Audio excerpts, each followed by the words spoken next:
Welcome to the show, it's time to unwind. With Dave B and Dave D, the best brews you'll find. Craft beer talk, it's a passion we share. From hops to malts, we're taking you there. This is Daftaboutcraft, where the good times flow. Sit back and relax, let the flavors glow. Brews, news, and views, we've got it all right. Cheers to craft beer, let's raise it tonight. Daftaboutcraft, the craft beer podcast.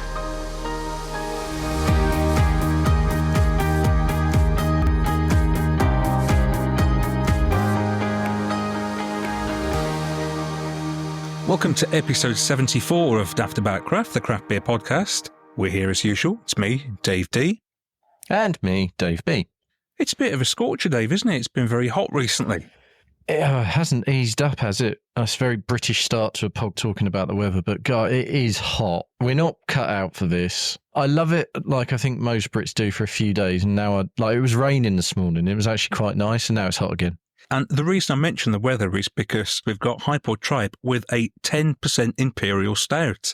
So we're looking forward to that in the searing heat, aren't we? We could have done it in the evening, but there's not that much difference, and it's just fallen that this is when we're doing it. So yeah, sort of mid-afternoon Imperial Stout it's a brave move.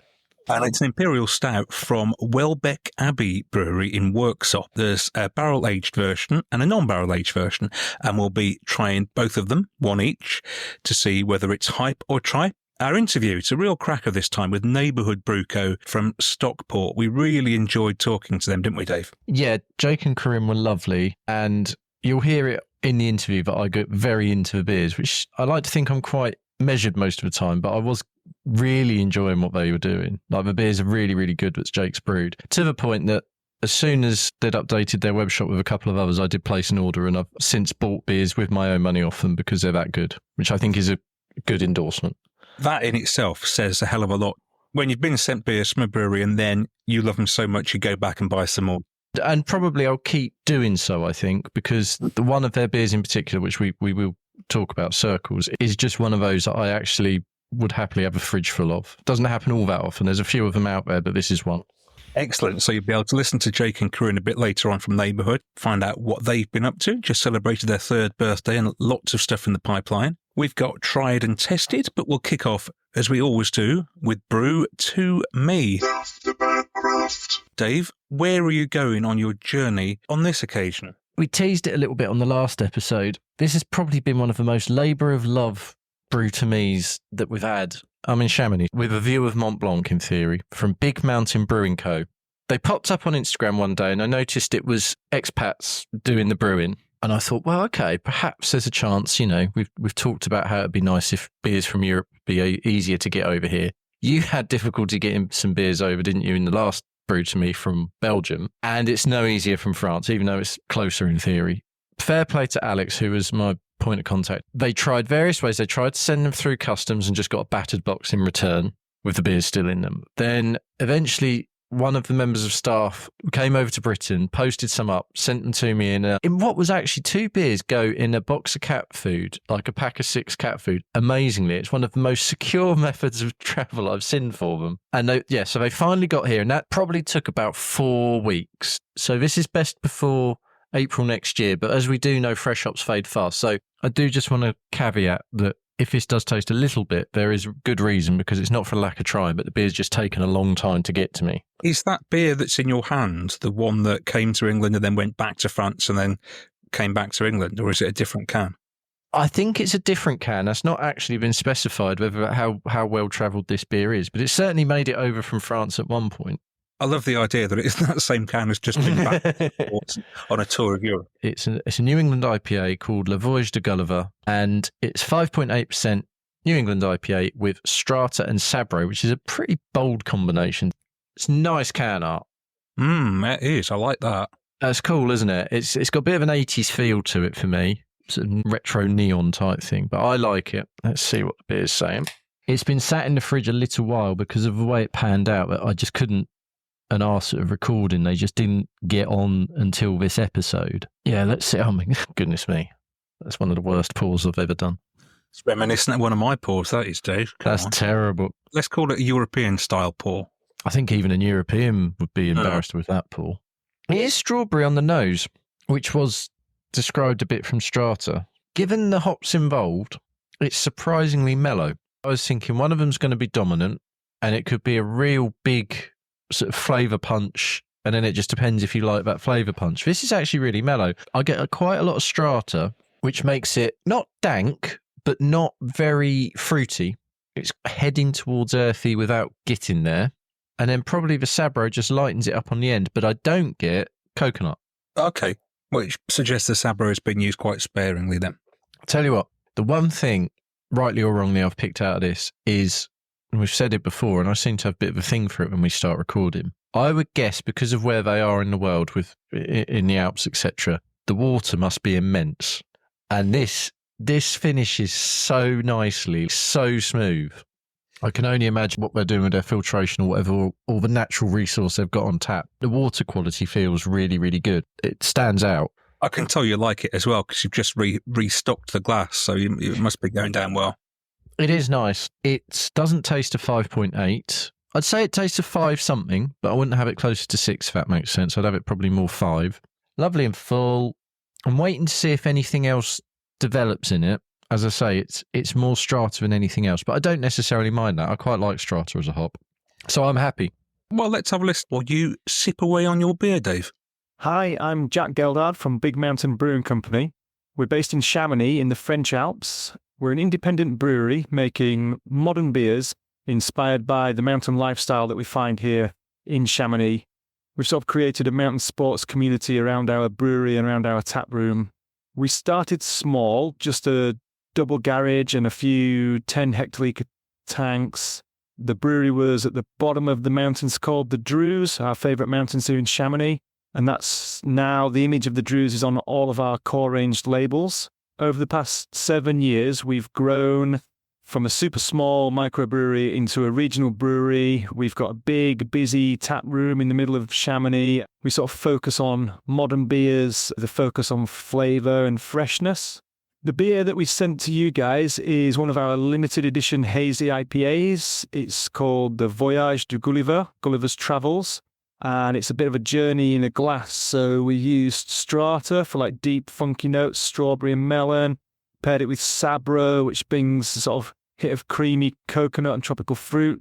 It's a smooth, juicy, and maybe a little bit unexpected type of modern hazy IPA Napa style. It's the 4th release in our series, celebrating Chamonix and the iconic peak of the Dreux. We brew a lot of unfiltered, unpasteurized, modern beer from lager to IPA with some hazes, some stouts and everything in between. Thanks for listening. If you're ever in the Alps, swing by Big Mountain Base Camp in Chamonix for a beer and an epic view of Mont Blanc. Cheers. Well, to be in such a setting just sounds amazing. You know, come and have a beer in the Alps at our brew tap. And it sounds impressive, actually, what they've done from going so small to now being like a regional brewery. You know, they've got mountain sports around them and they've developed to be, or integrated, should I say, with all that, so that they've got their following to do with what the people are doing in the local area. It makes sense to work with what you got, and it all sounds very clever. Hopefully, as we've said before, it will get easier to get beers across, because I'd love to try some of their other stuff. You know, they seem to do every style, and just be really nice to try some of their other beers. It is lovely when we can discover breweries like this, but it would just be so much easier if we could get hold of those beers a bit more easily. And hopefully in the next, 12 months or whatever, that will start to become easier again.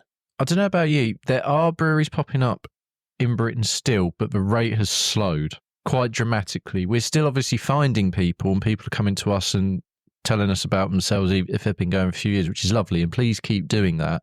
But I mean, Europe in itself is basically untouched for us, isn't it? How much is out there, which we've no idea of. And it'd just be great to spread the word and for the transit of those beers to be so much easier so other people could get hold of them. There's a whole world of breweries untouched by us. But maybe we can tap into that sort of going forward. Well, it sounds like you've enjoyed that. It looks lovely and soft as well, and sort of pillowy. The head there, it's still remained.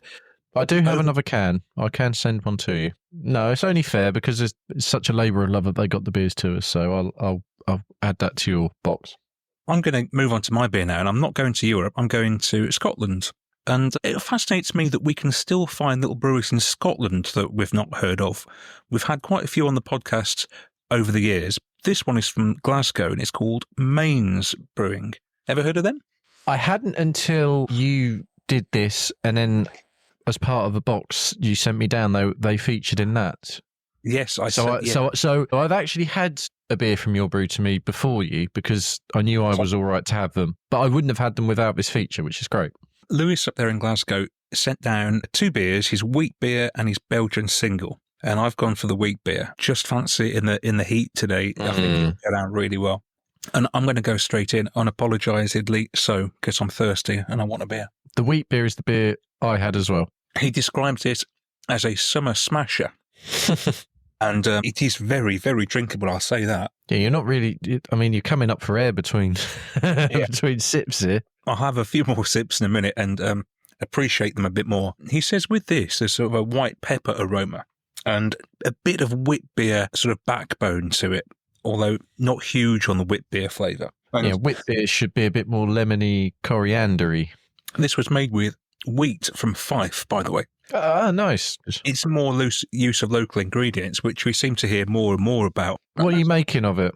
It's very drinkable, goes down very well. It's 4.2%, probably taste that. I think I was the same as you. I didn't have it in such similar conditions. It was very nice and drinkable. I didn't pick much out of it, not in a negative sense. It did what I wanted it to do. It doesn't take you to a sensory explosion. It just does what it's supposed to, and it is that summer smasher. Yeah, when you're sort of talking about having a little bit of wheat beer in there, and it's on the lower end of the ABV, it's not going to be like a big German Hefeweizen at 5%, which should be really super banana-y and full on. It's going to be a bit more muted. I do get a very, very, very tiny little bit of banana in there, but I don't need it to do anything else. And Lewis will now tell us all about the brewery and what he does up there in Glasgow. Hey guys, this is Lewis from Mains Brewing. Just wanted to say thanks for inviting me to take part in your podcast, and I really hope you like the beers that I've sent you. Just to give you a little bit of background, I wanted to start Mains Brewing as a way to promote the sort of ethos of farmhouse brewing, that idea of using the best of the ingredients around you and adapting your recipes and processes to suit. And maybe turning your back on ingredients that have got unsustainable air miles and looking around for potentially overlooked alternatives that might be closer to home. Just to make it clear though, I live in the west of Glasgow and I don't live or brew on a farm. I just like the idea of farmhouse brewing. So as well as saisons and the like, I do tend to brew a lot of easy drinking European styles as well, just because that's what I like to drink. So quite a lot of my output will be things like a Kolsch or a light kind of Belgian blondes, and often try to maybe reinterpret it a bit, either with a bit more of a sort of modern twist or looking to maybe adapt it to using more local ingredients, such as UK hops perhaps. In your hands should be a lovely Belgian single, just a small sort of under 5% Belgian style, really pale ale, some lovely fruity Belgian yeast esters, and just enough floral hops to sort of bring it all together. And a wheat beer, which I'm really proud of, and uses wheat that was grown over in Fife, and it contains old Scottish varieties of bread making wheat, including sort of red wheat and some other varieties. It's got a lovely kind of white pepper aroma, which comes from the raw wheat. There's a little bit of wheat beer yeast flavour, but it's quite restrained because it was fermented quite cool, and it's backed up with some lovely sort of citrusy English hops. So another kind of summer smasher, I think. Anyway, enough of me going on about my beer. I hope you enjoy them. Cheers. Bye-bye. Well, thank you very much, Lewis. It's always fascinating to find out what goes on behind these breweries. And as Lewis touched on there, he doesn't live on a farm, he's not based on a farm, but he just loves that style and he likes making those types of beers. And yeah, I've enjoyed that. Like I said before, it doesn't take you on a journey, that beer. Some beers do and they develop in the glass, but that stayed pretty much the same. Got to say though, it's kept its head very nicely, lovely colour, and very drinkable. So if you see any Mains brewing, grab yourself a couple of cans. This is Daftaboutcraft, the craft beer podcast. Daftaboutcraft, you're tuned it to your favorite beer podcast. Now, at some point in the history of Daftaboutcraft, we have had on one of our episodes on the Brew to Me section, Neighbourhood Brewco from Stockport. And I was really impressed with their beers when we had them. I've since got to know Jake and Corinne quite well through the Craft Brew Festival. Met them lots of times, had a few beers with them, really enjoyed their own beers. And now they're joining us on the podcast just after they celebrated their 3rd birthday with Neighbourhood. So welcome to the podcast, Jake and Corinne. How are you? Doing really well, thanks. Nice to see you again. Yeah. Nice to see you again, Dave. And now, Corinne, I know Corinne's been a little bit worried about doing this, and she thinks, who's interested in what she's got to say? But lots of people will be. We're going to get some really great stories out of you, I'm sure. Yeah, the first podcast I've ever done. Excited to see what the questions are going to be like. Nothing to worry about. Where should we start then? So you've just celebrated your 3rd birthday, and you had a party in Manchester at Fell in the Northern Quarter in Manchester.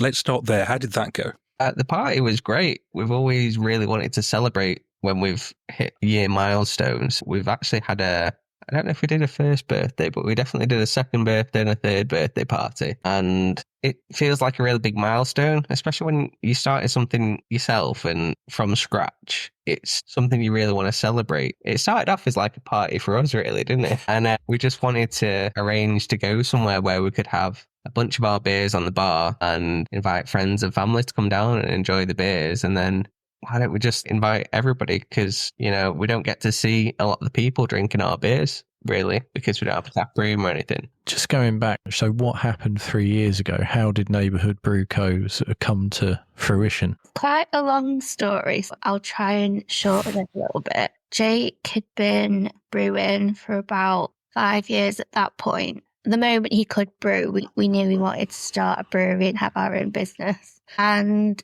in the brewing industry, everything's quite collaborative, getting ideas from one another. And we met the 2 guys that own the Point in Brewery at a beer festival. Jake just kept in touch with them, swapped ideas on recipes and things like that. The Point in Brewery was a traditional brewery, and it was father-in-law and son-in-law team. And the son-in-law wanted to make new beers, like new modern beers. And so he had the idea of Neighbourhood Brew Co. And he was getting lots of tips and stuff off Jake on how to make beers. And we were just like, we really want to be involved in this. Starting your own brewery is not an easy feat to do. Nothing in brewing is affordable. Not cheap and not easy. He was like, you know what? My father-in-law is looking to take a step back in the business anyway. Let's start the conversation. And that led to then Jake becoming co-owner in Neighbourhood Brew Co. At that point, it was just an idea. I hadn't started brewing or anything yet. It was still the Point in Brewery. And then when Jake took the helm, it became Neighbourhood. That's how we came to be co-owners of Neighbourhood. And then about 6 months down the line, that person decided that wanted to take a different path and become a firefighter. So that it was the hope that we could do both at the same time, but it became apparent that it probably was a bit more time consuming running a brewery. And so that's when I stepped in, and then that's how we became the team at Neighbourhood. So doing that, you both had to, you were sort of doing other jobs at that point, and then you just had to go, this is it, we're going to jump in feet first now and really commit to it? Were you sort of trying to balance other bits and bobs in that 6 months before the chap became a firefighter? It's an interesting one. I've been brewing professionally now for probably like 9 years. So I was already full-time employed as a head brewer when we had the opportunity to start Neighbourhood. So I kind of came in and was full-time from the get-go. And then Corinne was in the background doing all the social media and all the stuff that I'm not very good at. Yeah, since the fella left, it kind of became a bit of a stretch in terms of there's so much to do, especially for one person at the size that we were. So we took on a friend of mine, a really close friend of mine who was working with us up until very recently. And then Corinne's kind of still working full time at another job and just kicking ass at the brew at the same time. Thank you. You've described that so well, but do you ever have any time away from beer? Because Corinne's obviously working the full-time job and then doing the beer stuff on the side. Jake, you're always brewing or you're at a festival or something. Has it just taken over your whole lives? I'll answer this one. Yeah, go for it. Jake since I've met him, has been obsessive over craft beer. When we first seen each other and we were still living with our parents, in his bedroom, there was literally a shelf full of craft beer cans. Probably you couldn't drink it anymore at this point. No, I think we're out of date. It's just, they looked really nice. So literally, whatever we're doing, whether, it's a day trip or a holiday, Dick will sniff out a brewery. That's Sounds like you, Dave. It's very similar to you, Dave. I know we've spoken about it as well.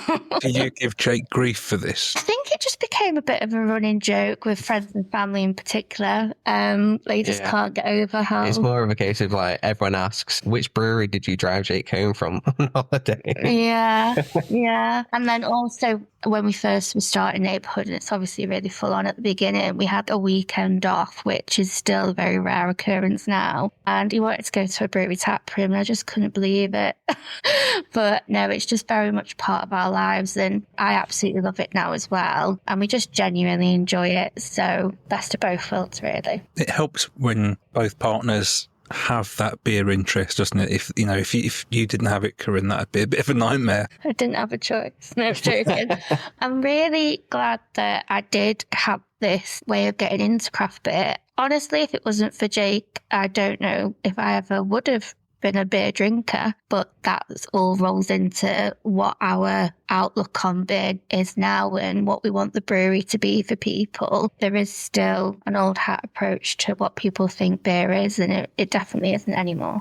Yeah, it ties really nicely into like the values that we found for what we want to do and the journey that Corinne's been on, from not particularly being a beer drinker, just I guess because of like what you anticipate beer being. Yeah. And then tiptoeing into it, and then kind of now being full on really into beer. Can't believe the flavours that you can get out of the beers and how it tastes and different styles. It's kind of what we want to share with everyone else. I think it's become a really big part of our identity, and we really want to nurture that first, second and third step into craft beer.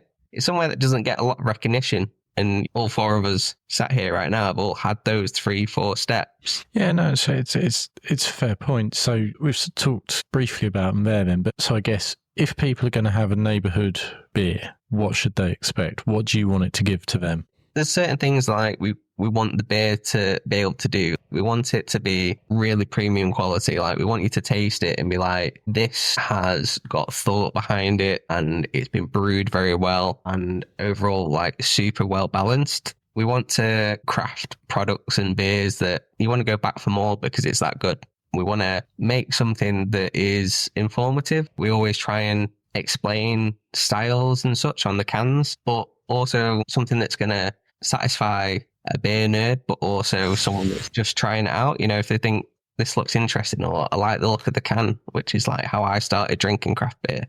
I think that's how a lot of people did as well. Yeah. We want it to really hit the mark with like a lot of people, but we want it to be approachable. We don't want to make people feel like they can't try it. Yeah. We want it to be really palatable, really clean, crisp, and well defined in the flavours that it emits, really. And, you know, going back to the fact that obviously I haven't been around beer prior to being with Jake, but it's probably been a good 9 years now, hasn't it? But before that, I wasn't. And so when we do these birthdays where we're celebrating the brewery, that is the opportunity to invite family and friends. And so a lot of my friends still aren't into craft beer. I just had such a satisfying moment when one of my work colleagues in my other life came, and she had our birthday beer and she just loved it. And it was just so satisfying, wasn't it? She loves drinking juice. I know it sounds random, but she's obsessed over like different fruit drink. And so I said, do you know what? I think you will be into this. And she was even asking me the other day, where is it pouring at the moment? Me and my husband want to go have one of your beers somewhere. It's moments like that where you're like, that's really satisfying. Yeah. I think that means so much more than just getting some bod like one of us to have your drinks and enjoy it. If you can get normal people who don't spend their life surrounded by beer to enjoy one of your beers, you're winning. And the great thing is with you, Corinne, is that because you've been on that journey to get to where you are now, you know what it's like to be at the start of that and not knowing very much about beer, and you can transfer that knowledge to people as well and help them on their journey. Yeah, I hope so. You're giving them an idea of what to expect before they drink it. I know that you've seen the new branding, and a massive part of that rebrand was with that in mind. Yeah, tell us about that rebrand then, because it is very smart. Which one of you decided it needed to happen, and how did you go about doing it? Yeah, it was. I think it was a bit of a joint thing. So, like, branding is such a difficult thing to do, especially in a brewery. I spend so much time thinking about the beer itself and how that's going to come across and how it's going to smell and how it's going to look. And it's almost like for the first kind of year and a half, 2 years, I didn't even think about how the can looked because I was just trying to make really good beer and make the product speak for itself. And I think it just got to the point where we were like, the beer is much better than the brand. We've been through a couple of slight alterations with the branding, trying to come up with something that we felt was ours. And I think we were kind of tiptoeing into this kind of brand identity with the bold colours and the shapes and minimalist looks and stuff. And we just wanted to refine it, I think, and really make it something we could be really proud of. Yeah. And I absolutely hated the font on the last lot of branding. Couldn't stand it. Yeah. Do you know what's weird is that I've seen loads of your cans and I can't remember what the branding was like before it is now.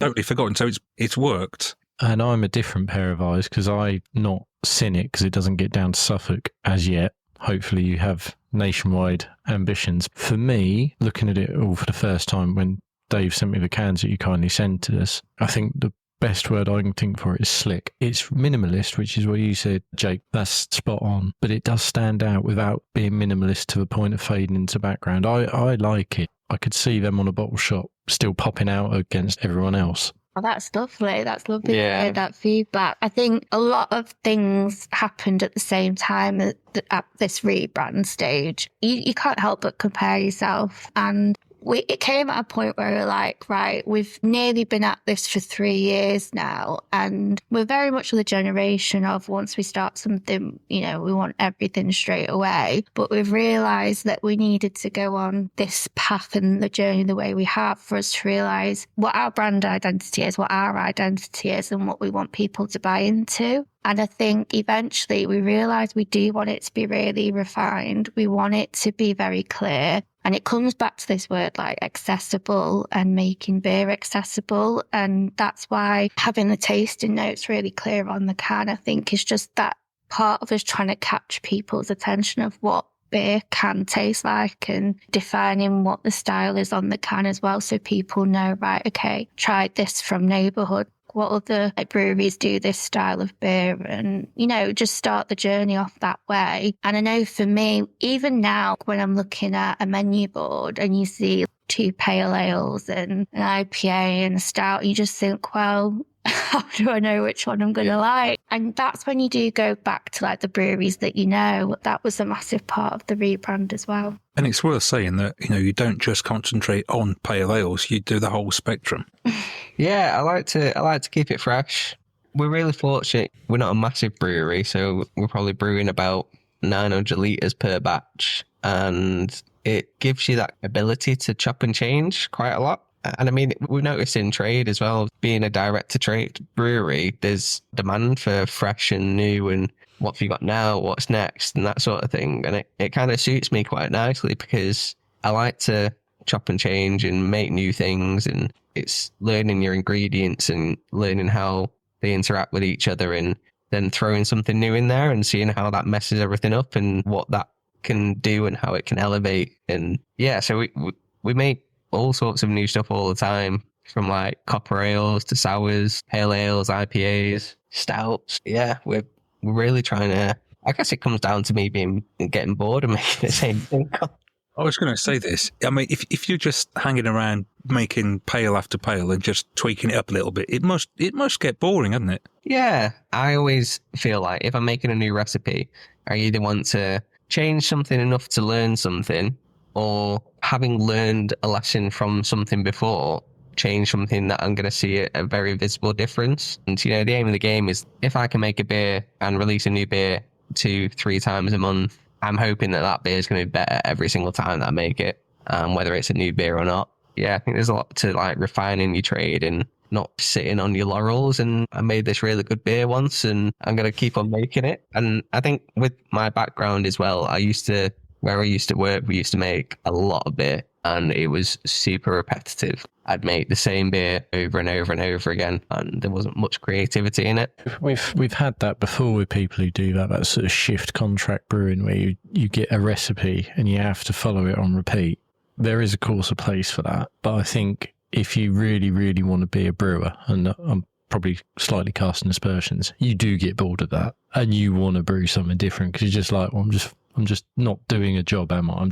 Anyone could do this once they've done it a few times. Whereas brewers, you always tinker. You always want to change. That's what you like doing. So you're never going to be fulfilled doing that kind of role. Yeah, it's, making a beer, I could write you a list and give you a recipe and almost anybody could do it. It's the actual process of making it is very methodical. And when you're doing it over and over and over and over, it just becomes very samey. So I think it's been one of the highlights of owning a brewery is being able to make new things. And I think it's been really fulfilling for me because I've been able to try new things. I've been able to do new things. And that's where I really get the kind of enjoyment out of it. Like you said, like we are all a bit mental and the science behind it is what got us all into it. So if you keep on doing the same science experiment every single day of the week, exactly. You're just going to get bored of it, aren't you? Yeah. Which I think not as a science experiment, but it does lead us nicely. Also, we've sort of touched upon the can art and the beers, but like Dave, have you you've got the third birthday beer going as well? Yeah, it's nearly all gone. Yeah, I'm in the same boat, but we should talk about the beer itself that you did to do you celebrate your third birthday. So what was the thinking for that beer? I think when I was approaching it, I wanted to make a beer that I could drink all night at the birthday party and enjoy and still be able to talk afterwards. So that was... How many would you have to still be able to talk afterwards? I think I was quite tame, actually. I think I did a lot more talking than drinking.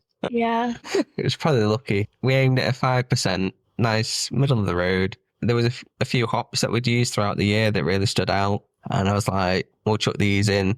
And we spent a bit more on the recipe than we normally would, just to party. You bring the expensive wine sort of thing. And it was just fun to make it. Well, I tried a new process with the dry hopping. So it's a double dry hopped pale. So I tried a different variation on how my standard dry hop regime and took a couple of things away from that. Kind of just to make like a really nice fruit punchy, tropical, hoppy pale, the sort of thing that really drew me into brewing to begin with. I think the biggest compliment I can give it, I won't see what Dave says, but the biggest thing I can give it is you say on the can, and it says it quite clearly about pineapple. And I like pineapple as a flavour in beer, but people do pineapple and they don't do it through hops. It's been done artificially before. And you've made a beer taste of pineapple using hops. And I think that's very impressive. Oh, nice. Thank you. And there's nectar. I just had a little look. There's nectaron in there. And nectaron can sometimes sort of leap out off the page a bit too much, but it's really well balanced. That is. It's really nice. I think I could also drink several pints of it in one go. Yeah, no. I'm intrigued by the name. So the name is Halfway There. So I've got to ask the question, we're halfway to what? So it was one of them. Naming a beer is also another really difficult situation. I've got a list of beer names that are in the bank. If I think of something like, that'd be a really sick beer, then I'll put it in the list. And then probably about a third of them make it through after it's been Corinne checked. But honestly, when you did suggest Halfway There, we just kind of had a giggle to ourselves because it's really hard to actually explain it, isn't it? But is it a Bon Jovi reference? It is not, no. Although a lot of people have used that music on reels or their posts whilst drinking it. I think it was just like an ode to like the journey. It is. That's what it's like. If you're not into craft beer and you're not into what it is to run a brewery, honestly, you just wouldn't do it. It can be such hard work sometimes. But you do it with the fact that you're onto something. You know what it is that you're reaching for. And so, when Jake said Halfway There, we just both laughed and said, that's perfect. Who knows? Let's see where we are in 3 years' time from now. I'm going to read between the lines. So to me, that sounds like you feel as though you're now starting to get somewhere. I think that is right, Dave, to be honest. It is. It's like we really understand who we are and therefore what the business is, because we do want it to be a reflection of ourselves and bring like-minded people together. And I think something definitely just has clicked for us. The last kind of 6 months, especially. Yeah, because you're constantly evaluating and reevaluating where you are, where you're going. And yeah, I think we've just learned so many important lessons over the last 3 years where we're able to now make informed decisions about where we're going. So we're feeling just super positive, aren't we, about the future? Going back and looking over those first 3 years, I'm going to ask you a few questions about what you have and haven't enjoyed in that time. So what has been your biggest challenge in those first 3 years? It's quite an easy one to answer, to be honest. And it's not thinking of it as a business. We started this with the blissful naivety of, let's make beer. Let's open a brewery. Let's make beer. It'll be so cool. We'll have such a good time. And we spent the first easily year and a half, maybe even 2 years, not really thinking about it as a business. At the end of the day, when it comes down to like paying wages and paying your mortgage and that sort of thing, there has to be that realization that we're really privileged that we get to do what we really want to do. But if we do this badly, then it's not going to keep on doing. So yeah, I think that's been really something we've thought about a lot, especially, and realized recently that we really need to start thinking about it more of a business. Yeah, I think we definitely have been doing that, especially last year, thinking like, where do we want this to end up? What's our vision? But it's so hard to actually articulate what it means when you just say business, because it's all encompassing on things that we still can't actually say because we don't understand. We know we need licenses for stuff. There's so much utility bills and utilities going up and rent increases. You need to have a bit of foresight. You need to be able to anticipate things. It's funny, really, because in my actual job, a key part of it is reporting. You always think, God, why am I doing this? And now I know you need to have reporting, you need to have record keeping to just help you build year on what it is that you're doing and have that time to reflect and think, right, okay, we achieved this year. What do we want to achieve next year? And it's a way of thinking that as someone who is employed, you've never really had to think about those things before. So I think that's where we were coming from at the beginning of this. And now we're very much like, right, okay, like where are we heading and what do we want? And as I say, that all happened at the same time as thinking, where do we want to place ourselves in this market? What do we want to be known for and what's important to us? That's a really good way of putting it, actually, Corinne. When we speak to breweries, we're essentially speaking to people who are always doing the same thing. But a lot of people come from doing another job and you've got that safety net of it's not on you, it's on your employer. Yeah. It's on you now, isn't it? I don't think necessarily everyone gets that, but it all falls on you now to do what you do. So you have to work it out yourself. And I think for a lot of brewers and people in general trying to do self-employed and that's the big thing, isn't it? Buck stops with you. Like, you've got to work out how this works because no one else is there to bail you out. You've just taken on your first member of staff as well. So now you've got to look after You're an employer. Yeah, and I think just harping back that point Dave B made, I did actually have a conversation with someone recently and they said, you know, at work you can make a mistake, but you think it's not the end of the world and it's not going to actually change your life in any way. But when things happen, when it's your brewery, it feels like the end of the world. Sometimes I have to be the one that goes, because I'm a bit removed because I obviously have a full-time job still. I have to remind Jake that it's not the end of the world and we are going to be okay, but it's how it feels in the moment sometimes. But yeah, we've hired a new member of staff and I actually feel really good about it because that is actually my background. I work in HR and I feel like I've been able to actually bring my profession into things. Obviously Jake's a brewer, so he brings a lot to a brewery, but me in HR, it's not always been something that's been very relevant, so it has now. You know what? Things going really well. The recruitment process, we were actually so surprised at. We put the advert out and I think I was feeling like, oh, I wonder who's going to get in touch. And it just blew me away how much interest we actually had in the role. Are you able to say, just like, you don't have to say names or anything, but like how many roughly people did apply? It was 70 people. We had to close the application process because, something that I want to ensure that we do is that I want to give people proper feedback, and I want, to help them on their journey to wherever they're headed. And thought I'm not going to be able to do it past 70. So we had to kind of shut the door on applications. The fact you've had 70, really, really impressive. In less than 2 weeks as well. It was just mind-boggling. Quite humbling, really. Yeah. And, there was a proper mix in there. A lot of them were in the industry in one way or another. And then others, obviously wanted a change in career path. So, yeah, quite a mix in there.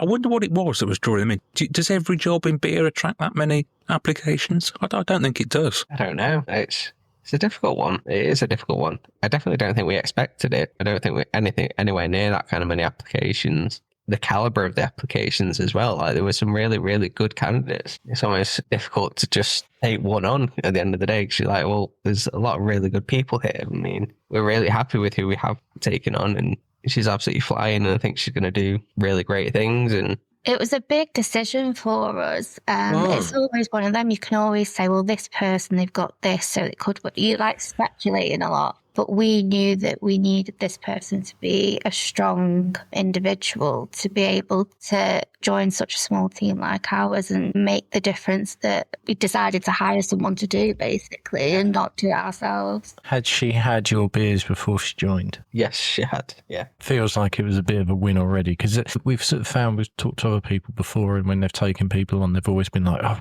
they've been super into the product already, and then they're like, they want to sell it because they believe in it. So I guess that's what you've got, someone who believes in what you do and wants to just spread the word. I think that is so key. One of the worst things must be taking somebody on thinking, are they going to be able to represent our values and sing the praises of our product as well? They've got to really believe in it.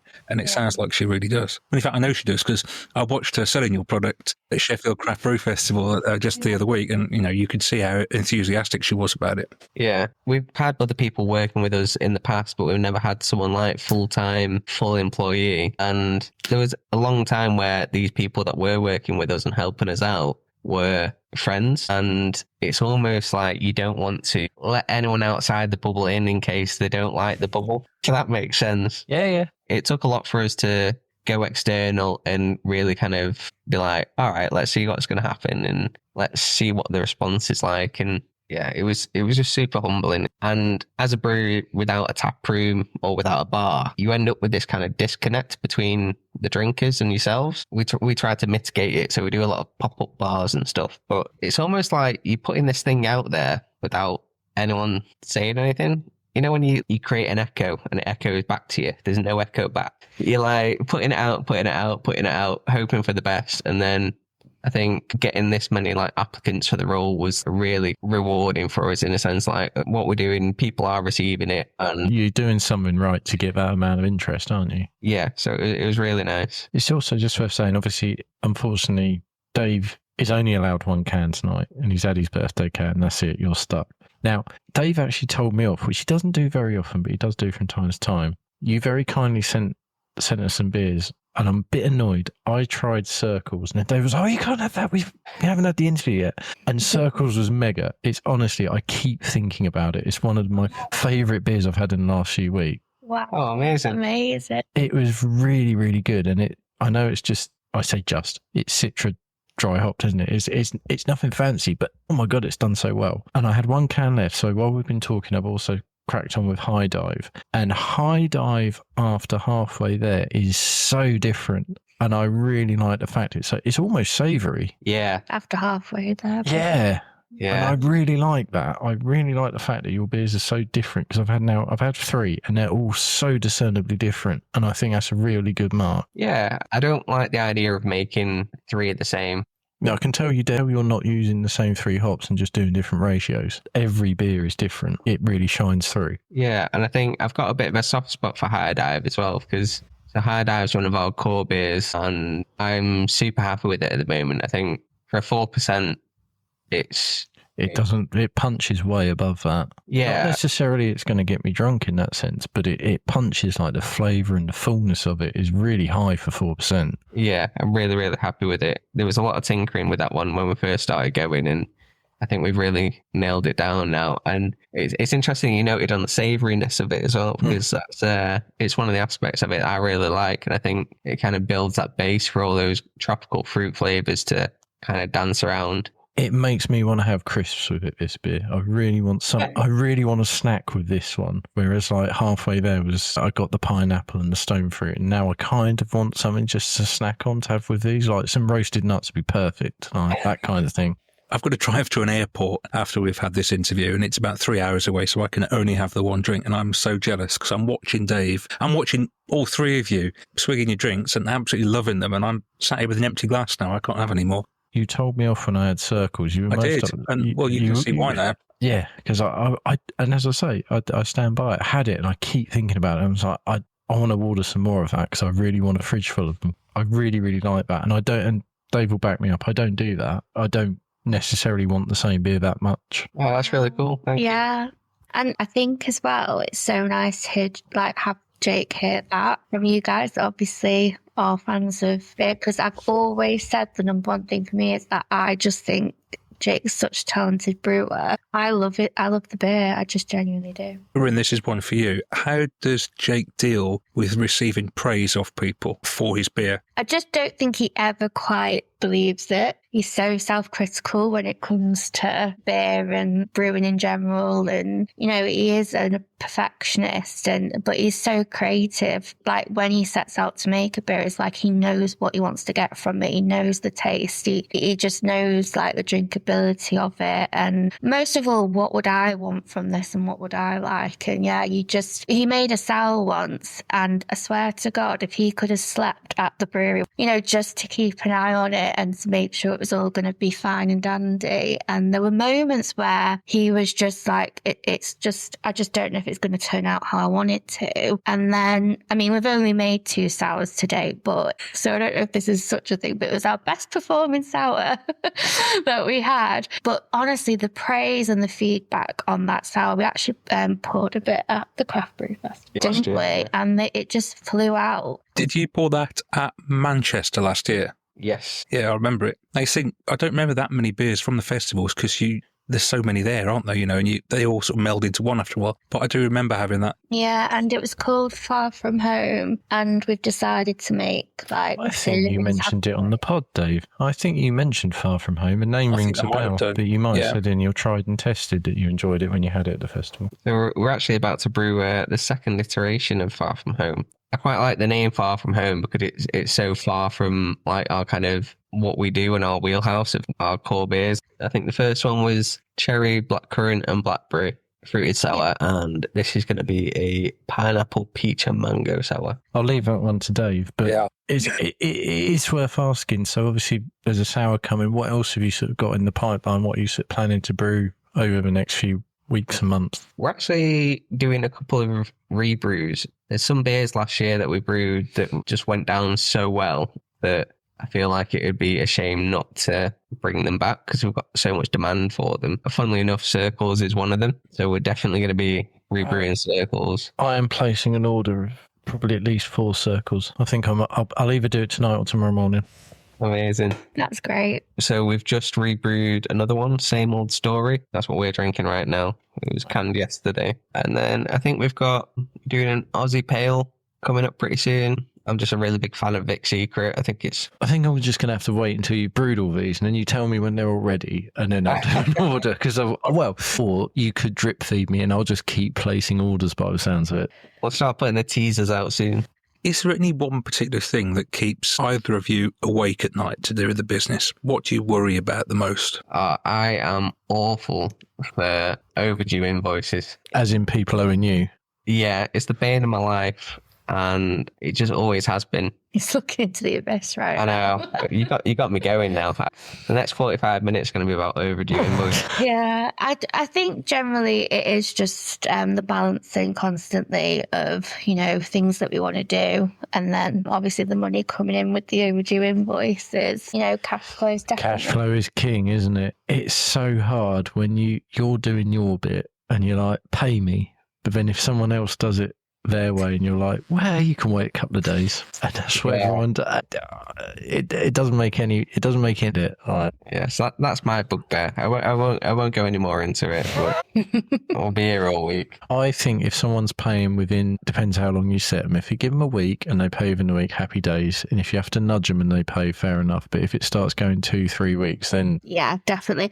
And you know what? That's another part of going back to, not knowing what it's going to be like to run a business. It took us a while to figure that side of things out. But also, obviously we've had some people come and work for us like between now, like the beginning and now. A lot of it is so important about like connections, having good relationships with our customers. At the end of the day, like, obviously we do love them. And there's some places that our beer's pouring, like, God, can you believe our beer's pouring there? It's crazy. But I'd like to say that probably Jake is like the person that goes out there most of the time. Obviously now we've got a new salesperson that'll be part of it. But I was really nervous about doing this podcast because I do try and just stay behind the scenes a lot. But it's helpful when you are chasing. Yeah, I get to be the nice guy, and then if I need like someone roughing up, I'll send Corinne in.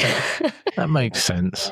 We have always found, haven't we, Dave, that the best teams are partners. When they're working together and they bring the different skills and put it all together, that seems to be the model for success more often than not. Even breweries that we speak to where there is no visible partner, they're doing something behind the scenes. They generally get referred to, don't they? Going like, I do this, but power behind the throne is doing all this and I don't get to see it. Yeah, I do have to sing Corinne's praises because I wouldn't be able to crack on as I do if I didn't have Corinne's come back and talk to you about things. And when you have a problem shared is a problem halved, and that's really is true, especially when we were first starting and really starting to build a bit of a reputation, it's not an easy thing to do, especially where we are on the outskirts of Manchester. It's almost daunting in a way. You put in a bit of yourself out there and seeing what happens. And if I didn't have Corinne to come back to and moan and complain and then also get really excited with as well. We sort of touched on it earlier where I said, obviously,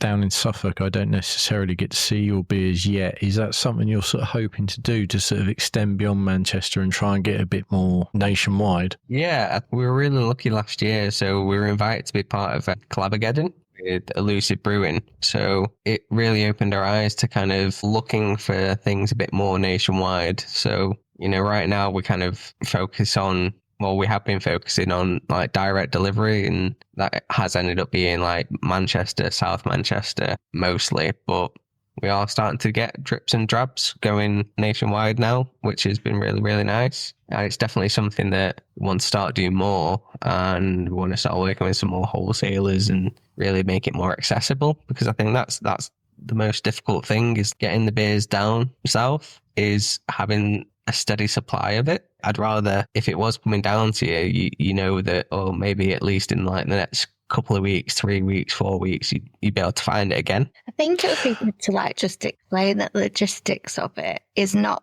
straightforward at all, is it? To be honest, this is something that I don't touch and I don't know a lot about. All I know is that every time we do get an order down south, Jake's scratching his head for a bit, trying to figure out how to do it. It's an expensive thing to do if you're doing it like 1 or 2 kegs at a time. That's really interesting, actually, because like last night I had what turned out to be an abortive trip to the pub because our son decided that he wasn't going to go to sleep until I came home. So I got to have one beer and came home.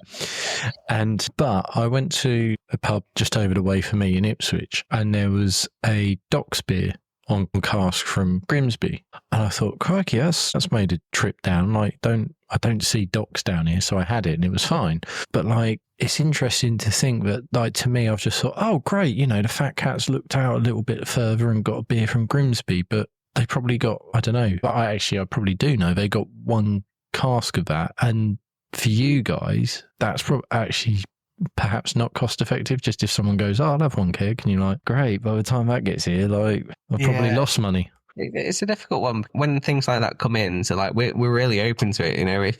If you've got a craft beer bar knocking about your neck of the woods, don't hesitate to get in touch. And there's loads around here. If you can get your beers into all of the ones around here, that'd be great. It's difficult when it's like that 1 or 2 because, if we send it with like UPS or something, you're looking at like 15, 16, 17 quid just delivery. eggs aren't light. That means that they're expensive to ship. It's more beneficial to do bigger orders, which obviously cuts out a lot of the market, because if you can't buy a pallet of beer, then you're paying 17 quid a keg on top of buying the beer. And then the brewery is most likely, like we do, we pay a percentage of that delivery, which cuts into our margin, which also then cuts into your margin. And at the end of the day, we want our beer to get far and wide. We want everyone to try it and be able to find it and drink it regularly. But it's one of those issues. It is a teething issue of being small or being smaller. And I think we're about to be pouring in London. That probably was the connection through the club again. again, wasn't it? It was just a really good thing to be a part of, and definitely, yeah, recommend it to other breweries if you get invited to be involved. It was nice, and it was really nice to go and brew with some of the breweries that were a bit kind of further afield as well. Yeah, I think that brewery community is really important, but running a brewery can actually be quite isolating a lot of the time. It's not like you just bump into other brewery owners left, right and centre. It's not like, builders, merchants, and you all have a chat about it. Been a really good thing to come out of those craft brew festivals, because we're meeting other breweries that are the same size as us, or bigger or smaller. It's just a bit more of an authentic, organic relationship being built that way, and we've definitely appreciated that. Yeah, the sure. things that have come out of it. You've mentioned the word taproom a couple of times while we've been talking, and I know that what you really want more than anything is to have your own taproom. Yes. How and when is that going to happen? So you're going to win the lottery and then give us a load of money. And if I do, you can have it. Yeah, it's something we're really working on at the moment. I think it'd be really rewarding for us to have that space. Like we said earlier, it is really hard work. I know it's fun work and it's rewarding at the same time. But I think for us in particular, having a tap room, being able to physically see people enjoy the beer is going to be such a massive. It's going to make a really big difference for us. Yeah, it's just what drives me at the moment, to be honest. We want a space where we can showcase who we are. And the idea that people, they choose to come to our tap room, they're choosing to drink our beer and make that part of their weekend or part of their evenings is just still such a wild thought process for us, isn't it? It's something that we just want to get so right, because it's literally, when you think, right, I want to own a brewery, and then you've got this dream in your head and this visualization of what you want it to be. Obviously, Dave, we've spoke a lot about Nothing Bound, isn't it? That you love very much. Yep. Have you guys been, just as an aside? So apparently Jake's been, but Not that you're bitter. Yeah, I think it was one of those, those trips where I go away and sniff out a brewery. Yeah, I think it was with us. I think I was with my granddad. So I need to go. I definitely do. I've stalked their Instagram, and then every time I've been with Dave, I think I've had a pint of theirs as well. So the beer definitely tastes great. So I need to go, but it's just, that escapism that's been created, and then just the good beer and enjoying it with friends and family. And, we've got dogs, so dog friendly, of course. That is the hope. So we're putting the feelers out as we speak. We just want I think it's just about to be getting the right place, the right spot. The big jump for us would be the brewery tap room. I think it's one of them where it's like when we open the tap room. When we open the tap room, we're gonna have to scale up production as well. So we're fortunate that we are really busy at the moment, and the beer's being well received. And if we open a tap room, and even if it does half good, we're going to need a lot more beer. So it's kind of like a double whammy. It's like we need a tap room and we need a new brewery. I mentioned that lottery win, Dave, Biggest Jump is a great name for when it all comes together for the beer that comes out of the tap room. You can have that for free. Thank we'll you. Put that on the list. Definitely going to note that down. I like that name. Yeah, it's like, you've got this dream in your head that you want the tap room, but of course you get the tap room and then you get a completely new set of problems to go with it, like upscaling. Yeah, you've got the site, but then you haven't got the kit to match the site, so it's always a continual growth type job. Just out of interest, so you mentioned Nothing Bound there. Would you like to go for a more rural setting, or would you go down the industrial unit type of setting, or are you open to anything? I think we both feel the same way. We do now, yeah, Jake's seen the light. We definitely want a rural setting. Don't go to Nothing Bound then, because I'm afraid nothing will ever beat that one. I mean, go have a look at what you could have won. Well, when I go to tap rooms, not that I've been to Nothing Bound, but I guess the one most similar round us would be Rivington. When you go there, you are just spellbound and you're like, God, isn't this bloody lovely? But so I think that is what we're aspiring to. That's what we'd really like to pan out for us. But we also love reaching into Stockport and being part of Stockport, which is obviously such an up and coming place in Greater Manchester, that if the right space came up, it's not like it would be an absolute no-go for us. We're keeping our minds open. If you asked us what was like in our head, it'd be some really nice farm situation. I'm always going to these places like you are, Jake. You can make an industrial unit really, really nice. I think that's changing now, isn't it? Yeah. I think that's sort of just the idea. It's a space, it's got beer, drink it. Like, that's moved on a bit now, hasn't it? Like, people want a bit more now. Yeah, I think for us especially is we've gone so long with people not really knowing what we look like and who we are, that we really want to be able to offer somewhere to invite people to see what we're about, kind of witness and feel the brand as opposed to like just drinking a can of it in the pub. Yeah, that, like you say, that will be the biggest leap you ever make, won't it? And it'll completely change everything, I think. Have you given yourself a time frame to get this tap room up and running? We have, but we're just undecided whether to share it or not. You've got it in your head and you're working towards it. You know where you want to be at a certain time. Yeah, I mean, we're actively working towards it. Yeah, hopefully. Not too long. Don't want to keep you waiting. Yeah, Dave wants his circles. Look, this has been a really fascinating conversation. I've really enjoyed this one, Dave. I've had a great time, mainly because, not mainly because that's not fair. I've really enjoyed the company, but also I would say I always enjoy generally the beers we have with our guests, but I mean it honestly, Jake, like, these are superb beers. They're really, really good. Like, they stand up with anything else that's going on out there at the moment. Like, they're really, really, really good. I know Dave knew this already, which is why he got annoyed with me for drinking circles ahead of schedule. But like, I'm really impressed with them all, and I want to buy them all. Amazing, thank you. Really appreciate it. Really, really nice. Really kind of you. Next time you're on, we want that tap room open. In fact, what we'll do is when you open the tap room, I will definitely, and I'll try to drag Dave as well, come to your opening and we'll record some stuff there as well.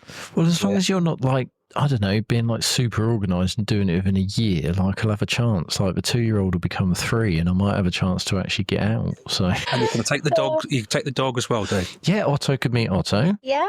Yeah, that'd be great. That would be great. Look, thanks so much for joining us, and we wish you all the best of luck. And I shall see you soon. Daftaboutcraft, brought to you with mosaic board print, makers of supreme beer mats.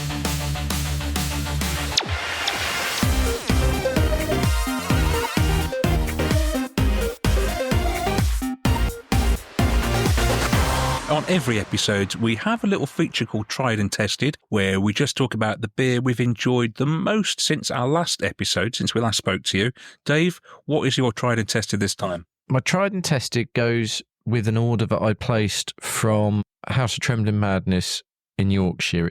Increasingly, they seem to be my online bottle shop of choice when placing orders, because they make a bit more effort to get in different breweries, be it domestic or abroad. Now, this one is abroad from District 96, who are in New York, and this is called the Green Jacket, which is 6.5% New England, and it was quite classical, actually. Full, soft, and I got loads of mango and passion fruit off it. It was just one of those where it did exactly what I hoped it would do, and it still sort of showed that there can still just be that little bit of a gap sometimes. Not huge, like, it's closed up so much now, but there is still that sometimes American breweries can do those styles just ever so slightly better. And then just honourable mentions to another foreign brewery that also came from this order, Vic, or VIK, in Czechia, as I believe it now is. Never heard of these guys. They did an India Pale Lager, which is a style not seen for ages. Tried it, really enjoyed it. And then I had a session beer from them as well, and I've got one left, and they've both been very enjoyable. And finally, got out and about. You are beer festing every week. I'm not, but I did go to Gruff Fest. Listeners might remember Gareth from Gruff, who featured on a previous episode. if you ever want to see a success story of how someone is brewing, like we talk about it, don't we? When we get brew to me's and we find people and we're like, oh, how do you sort of keep this going when you're in this little area? Gareth's got it nailed for the local area in sort of bit more Essex way. He's only 20 minutes down the road, but what he does, he's got the beers out there, not afraid to brew different styles. I think he had about half a dozen on, if memory serves, maybe 8. And it was searing hot on the Saturday that it was staged this year. And he'd done a steam lager, which is a bit of a departure in a cask. You don't see too many of those. Really? And it was brilliant. It was spot on for the weather. And he was amazingly surprised when I kept going back for multiple pints of it. Excellent. That sounds like fun. What about you? Well, yeah, like you say, I've been doing lots of beer festivals recently, but my favourite beer since we last spoke is not a beer that I've had at any of the craft brew festivals I've been to. This is a beer that you have had. The reason I've had it is because of you. It is from Belschnickel in Bridlington.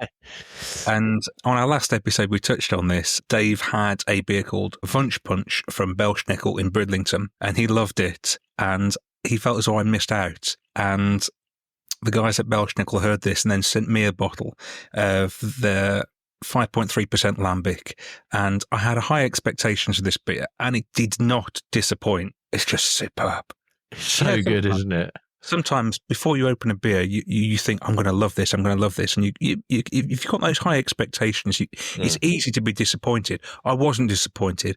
Shared it with my wife, 750ml bottle. Absolutely outstanding.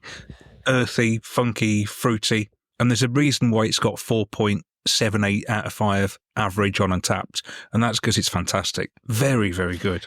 I'm so pleased you liked it, because I'd sort of built it up, but I was pretty confident that you would just like it. I couldn't see how you wouldn't enjoy it, but I'm so pleased that you did enjoy it as much as I did. I just can't wait to get more of their beers. We've spoken about what they're doing. They've got this brew tap coming in at the train station in Bridlington, which sounds amazing. I'm like really looking forward to that getting off the ground later this year. Want to try their other more traditional beers. Like they do normal, in inverted commas, beer styles than, a Lambic. You don't have to go there just to be getting Lambics out of them, but can't wait to try their other stuff. But I mean, yeah, that beer sets such a high bar now, doesn't it?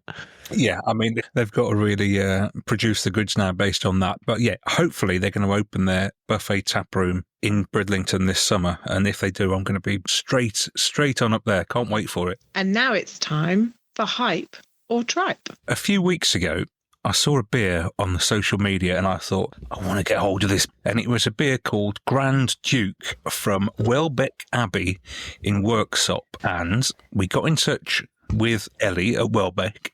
She kindly sent us Grand Duke and also Duke. So both of these are Imperial Stouts, 10%. One has been aged in rum barrels, the other hasn't. We've got them both. Dave's drinking the one, I'm drinking the other. And we're going to find out whether they are hype or tripe.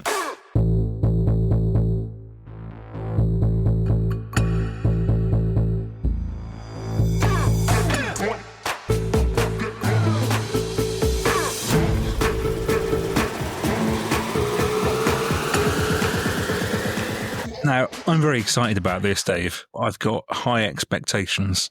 Likewise, and as you say, Ellie was like super helpful, super friendly about it all. She also sent us a lager, like completely the other end of the scale, called Wildcat, which I've had, and that was really decent. That was a real departure for a lager. It was quite a rustic style lager, I thought, and I really enjoyed that. Yeah, funny enough, I actually had that a couple of nights ago. It's very good, isn't it? For me, it was how it looked in the glass. It was quite flat looking, isn't it? There wasn't a huge amount of carbonation in there at all, was there? But it still tasted like a really, I don't know, I couldn't say it tasted like a crisp lager. I'd say it tasted a bit like an earthy, ever so slightly funky lager, but really good.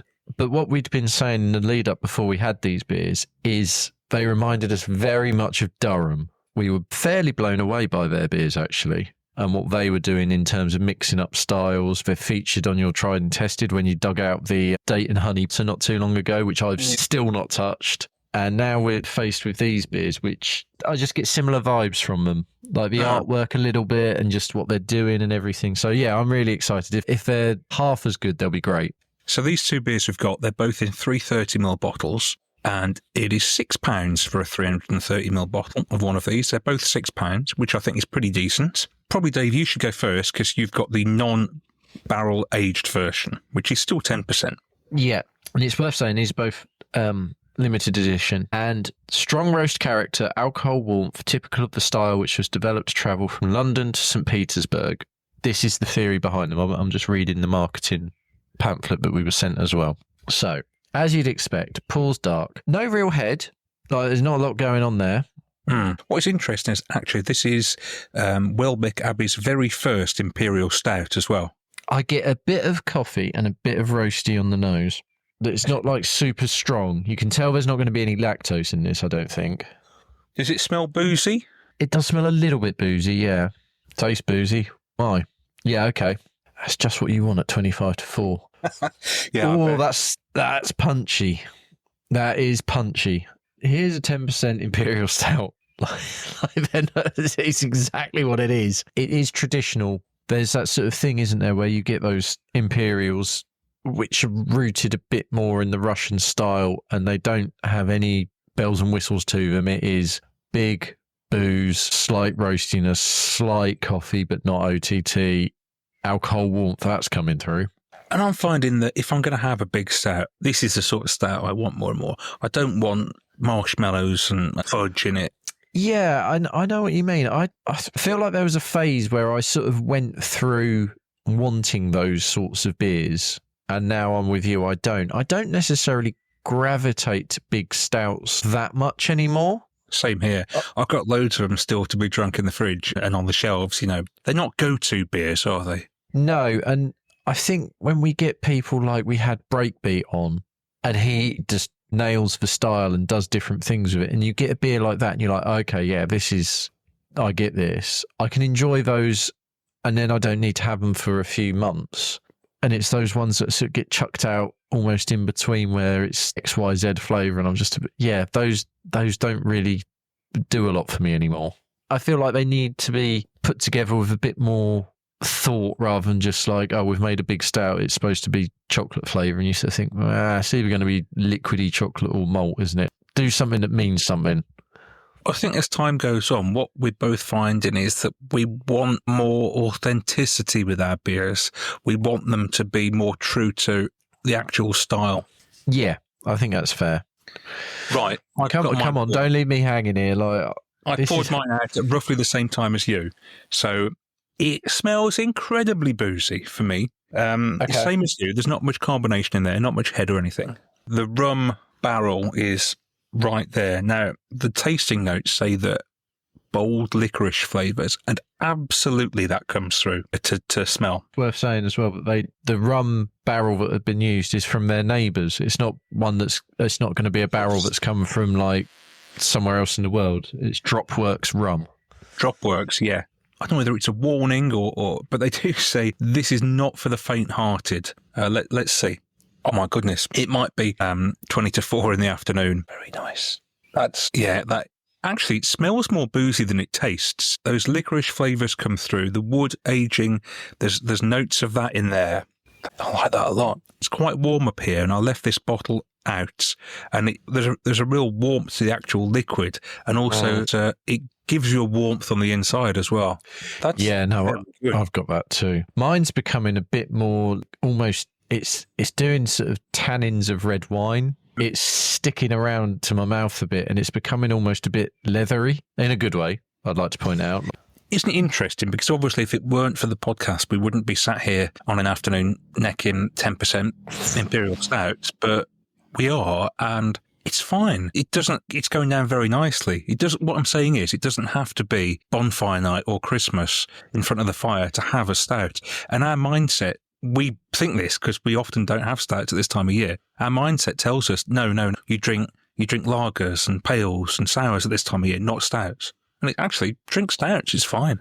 That's a good point. It wasn't as warm when we were enjoying Titanic's plum porter, but that still in the back of my head would always be a bit more autumn, or if I see it on anywhere, I'm like, well, I've probably got to warm up and have a couple of lighter beers before I go straight to that, haven't I? But no, you're right. It might be even better sat by the fire in winter, but it is going down very nicely right now. That's good. I'm impressed. And like I said, this is their very first Imperial Stout, which follows hot on the heels of their first Belgian beer, which they brewed last year, and that was Duchess. So you've got Duchess, the Belgian, and then Duke, the Imperial Stout. And what is interesting, they've been going about 15 or so years, and they're still doing new stuff. We know how much the scene has changed in 15 years, and we haven't even, and we've not even been at the coalface of it. But the breweries that are still doing interesting stuff and keeping their followers have adapted to what's been happening over those years, whereas those that perhaps just want to stick doing the same thing or rather lazily try and do other bits, it's not going to crack it. I think if you gave me this beer and said, here's a Imperial Stout from a renowned craft brewery, I wouldn't challenge you at all. It tastes like it could have come from anybody, with any really good reputation. Yeah, I don't know if I could pinpoint who. I would say it would be someone whose brewer had been in the business for quite a long time and wanted to do something traditionally rooted, but very clean and well put together. Not necessarily, and it's not to knock those that do this, but a brewery that's been around a bit less time, or their brewer has not been doing it as long and just is a bit more into the adjuncts. It's someone who's possibly really into their history. If it was going to be a craft brewery, is what I mean. It feels and tastes as though it's quite an accomplished beer, doesn't it? Mm. No, I can't really knock that. That is all aboard the hype train. I can't knock mine either. It's not eased up in terms of, I know you said yours perhaps doesn't hit you with the booze as much. I'd be interested to see when you try the other one what you think, because that for me is plenty boozy. It tastes every bit of 10%, and I would have almost said it could taste of a bit more. Yeah, he certainly smelt very boozy, but didn't quite taste it. Let me just go back to it again. Mine's gone a bit woody as well now. It's a real accomplishment of a beer, actually. There's a lot going on in there. Yeah, I mean, if I was to drink the whole bottle, I'm sure I would think it was quite boozy. Yeah, I can see, and it is changing, like you say, in the glass as well. There's all sorts of other notes coming out. That's very good. I'm very impressed. I have had Welbeck Abbey beers before, actually. I don't know whether you have. No. But more their traditional offerings in bottle. But this tastes like a really accomplished beer. I'm very impressed. I'd definitely go back. Having had the lager as well, which I enjoyed, I'd definitely be seeking out more from Welbeck Abbey. Yeah, no, 100%. I'd be interested to see what else they can do. If there's some other sort of, you mentioned Duchess there, I'd be interested to see what their take on Belgian style is. And if they've got some more traditional styles but with a twist on, they would interest me as well.